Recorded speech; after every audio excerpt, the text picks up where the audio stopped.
I'm writing this under an appreciable mental strain, since by tonight I shall be no more.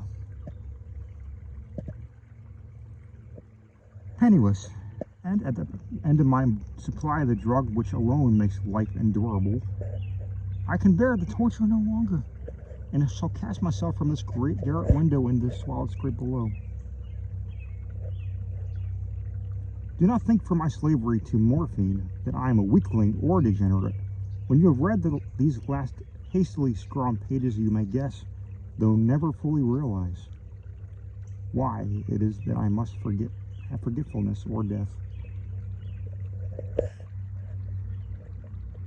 It was in one of the most open and least frequented parts of the broad Pacific that the packet of which I was supercargo fell a victim to the German sea raider. The Great War was then at its very beginning, and the ocean forces of the Hun had not completely sunk to their later degradation, so that our vessel was made a legitimate prize, whilst we of our crew were treated with all fairness and consideration due us as naval prisoners. So liberal indeed was the discipline of our captors that 5 days after we were taken, I managed to escape alone in a small boat with water and provisions for a great length of time.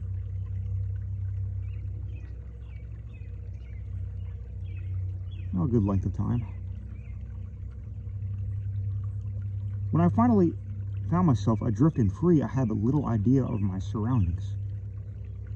Never a competent navigator, I could only guess vaguely by the sun and stars that I was somewhat south of the equator.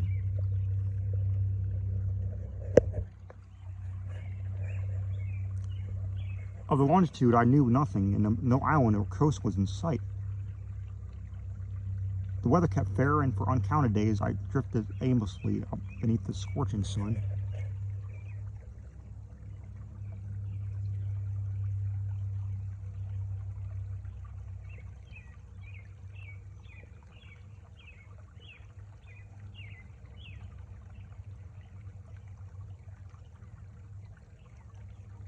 Waiting either for a passing ship or to be cast onto the shores of some habitable land. Some habitable land? But neither ship nor land appeared, and I began to despair in my solitude upon the heaving vastness of unbroken blue. The change happened while I slept. Its details I shall never know, for my slumber, though troubled and dream-infested, was continuous. When at last I awaked, it was to discover myself half sucked into a slimy expanse of hellish black mire, which extended about me in monotonous undulations as far as I could see, and in which my boat lay grounded some distance away. Though one might well imagine that my first sensation was of wonder, and at so prodigious and unexpected a transformation of scenery, I was in reality more horrified than astonished, for there was in the air and the rotting soil a sinister quality which chilled me to the very core. The regions with the putrid with the carcasses of dead, decaying fish, and of other less describable things which I saw protruding from the nasty mud of the unending plain. Perhaps I should not hope to convey in mere words the unutterable hideousness that can dwell in absolute silence and barren immensity. There was nothing within hearing, and nothing in sight save a vast reach of black slime. Yet the very completeness of the stillness and the homogeneity of the landscape oppressed me with a nauseating fear. The sun was blazing down from a sky which seemed to me almost black in its cloudless cruelty, although as though reflecting the inky marsh beneath my feet. As I crawled into the stranding boat, I realized that my only one theory could explain my position. Through some unprecedented volcanic upheaval, a portion of the ocean floor must have been thrown to the surface, exposing regions which, for innumerable millions of years, had lain hidden under unfathomable watery depths. So great was the extent of the new land which had risen beneath me that I could not detect the faintest noise of the surging ocean, strain my ears as I might, nor were there any seafowl to prey upon the dead things. For several hours I sat thinking or brooding in the boat, which lay upon its side and afforded a slight shade as the sun moved across the heavens. As the day progressed, the ground lost some of its stickiness and seemed likely to dry sufficiently for traveling purposes in a short time. That night I slept but little, and the next day I made for myself a packing containing food and water, preparatory to an overland journey in search of the vanished sea and possible rescue.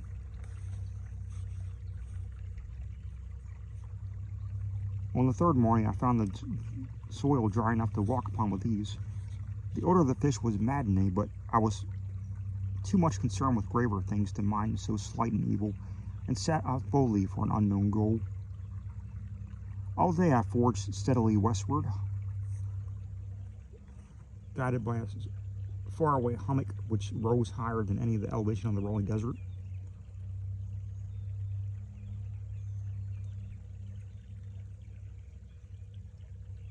That night I encamped, and on the following day still traveled toward the hummock, though that object seemed scarcely nearer than when I first espied it. By the fourth evening I attained the base of the mound, which turned out to be much higher than it had appeared from a distance, an intervening valley setting out in sharper relief from the general surface. Too weary to ascend, I slept in the shadow of the hill. I know not why my dreams were so wild that night, but ere the waning and the fantastically gibbous moon had risen far above the eastern plain, I was awake in a cold perspiration, determined to sleep no more. Such visions as I had experienced were too much for me to endure again, and in the glow of the moon I saw how unwise I had been to travel by day. Without the glare of the parting sun, my journey would have cost me less energy. Indeed, I now felt quite able to perform the ascent which deterred me at sunset. Picking up my pack, I started for the crest of the eminence. I have said that the unbroken monotony of the rolling plain was a source of vague horror to me, but I think that my horror was greater when I gained the summit of the mound and looked down the other side into an immeasurable pit or canyon, whose black recesses the moon had not yet soared high enough to illumine. I found myself at the edge of the world, peering over the rim of a fathomless chaos of eternal night. Through my terror ran curious reminiscences of Paradise Lost and of Satan's hideous climb through the unfashioned realms of darkness. As the moon climbed higher in the sky, I began to see that the slopes of the valley were not quite so perpendicular as I had imagined. Ledges and outcroppings of rock afforded very easily footholds for a descent, whilst after a drop of a few hundred feet, the declivity became very gradual. Urged on by an impulse which I cannot definitely analyze, I scrambled with difficulty down the rocks and stood on the gentler slope beneath, gazing into the Stygian deeps where no light had yet penetrated. All at once my attention was captured by a vast and singular object on the opposite slope, which rose steeply about 100 yards ahead of me, and an object that gleamed whitely in the newly bestowed rays of the ascending moon. That it was merely a gigantic piece of stone, I surely soon assured myself, but I was conscious of a distinct impression that its contour and position were not yet altogether the work of nature.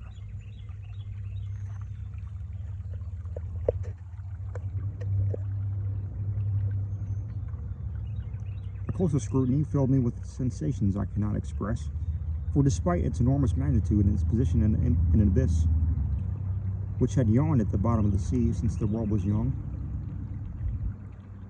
I perceived that beyond a doubt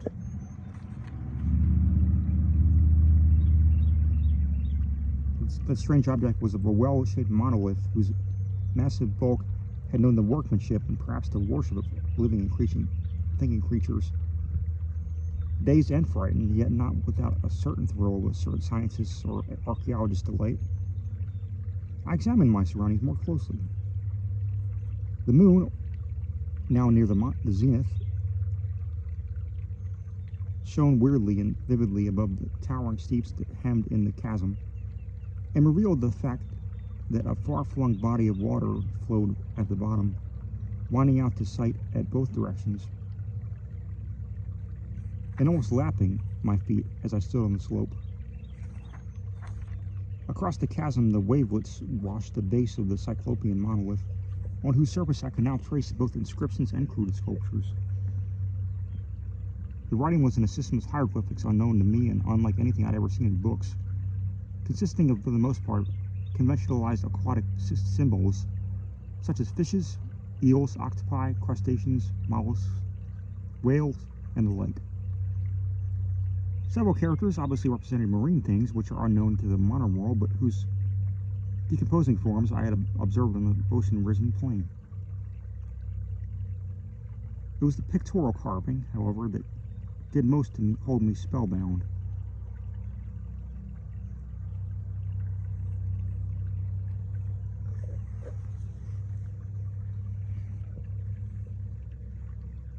However, that did most to me. Plainly visible across the intervening water on account of their enormous size, were an array of bas-reliefs whose subjects would have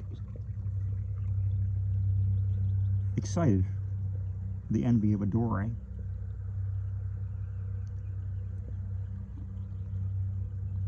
I think these things were supposed to depict men.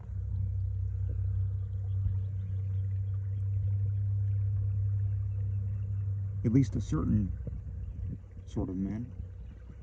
Though the creatures were shown disporting like fishes in waters or of some marine grotto, or paying homage to at some monolithic shrine which appeared to be under the waves as well.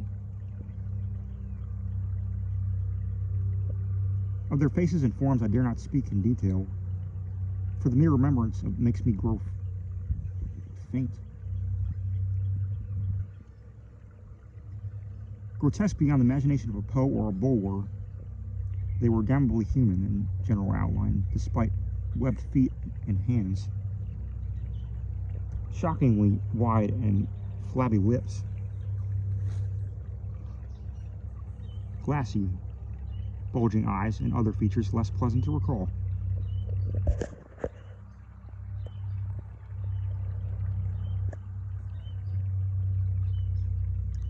Curiously enough, they seem to have been chiseled badly out of proportion with their scenic background, for as one of the creatures was shown in the act of killing a whale represented as but little larger than himself. I remarked as I say their grotesqueness and strange size, but in a moment decided that they were merely the imaginary gods of some primitive fishing or seafaring tribe, some tribe whose last descendant had perished eras before the first ancestor of the Piltdown or Neanderthal man was born.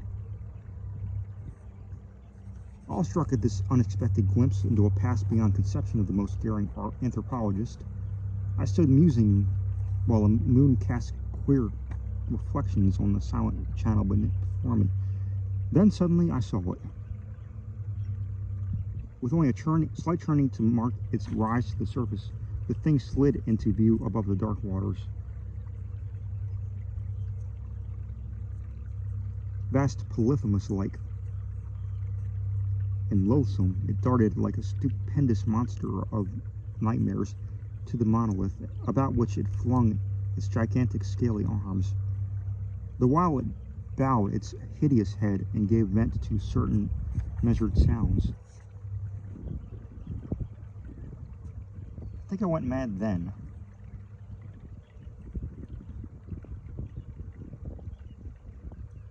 Of my frantic ascent of the slope and cliff, and of my delirious journey back to the stranded boat, I remember little. I believe I sang a great deal and laughed oddly when I was unable to sing. I have indistinct recollections of a great storm sometime after the boat reached the boat.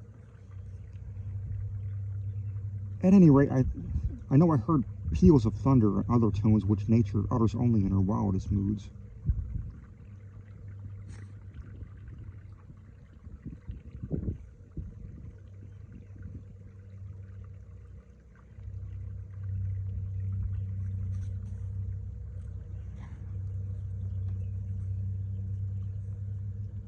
When I came out of the shadows, I was in a San Francisco hospital, brought thither by the captain of an American ship, which had picked up my boat in mid-ocean.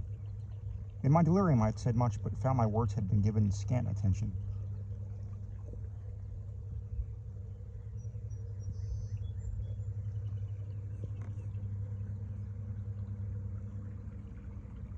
Of any land upheaval in the Pacific, my rescuers knew nothing, nor did it seem necessary. Did I deem it necessary to insist upon a thing which I knew they could not believe? Once I sought out a celebrated ethnologist and amused him with peculiar questions regarding the ancient Philistine legend of Dagon, the fish god. But soon perceiving that he was hopelessly conventional, I did not press my inquiries.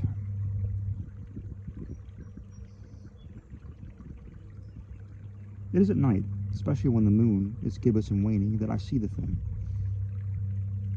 I tried morphine, but the drug has only given transient surcease, and has drawn me into its clutches as a hopeless slave. So now I am at the end of it all, having written a full account for the information or the contemptuous amusement of my fellow men. Often I ask myself if it could not at all have been a pure phantasm, a mere freak of fever as I lay sun-stricken,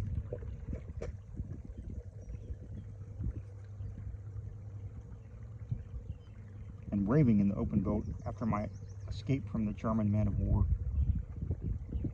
This I ask myself, but ever does there come before me a hideously vivid vision in reply. I cannot think of the deep sea without shuddering at the nameless things that may at this very moment be crawling and floundering on its slimy bed, worshipping their ancient stone idols, and carving their own detestable likeness on submarine obelisks of water-soaked granite.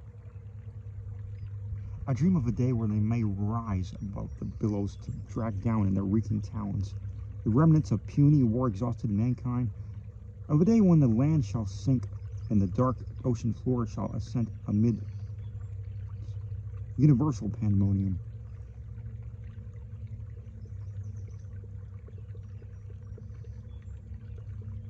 The end is near. I hear a noise at the door, as of some immense slippery body lumbering against it. It shall not find me.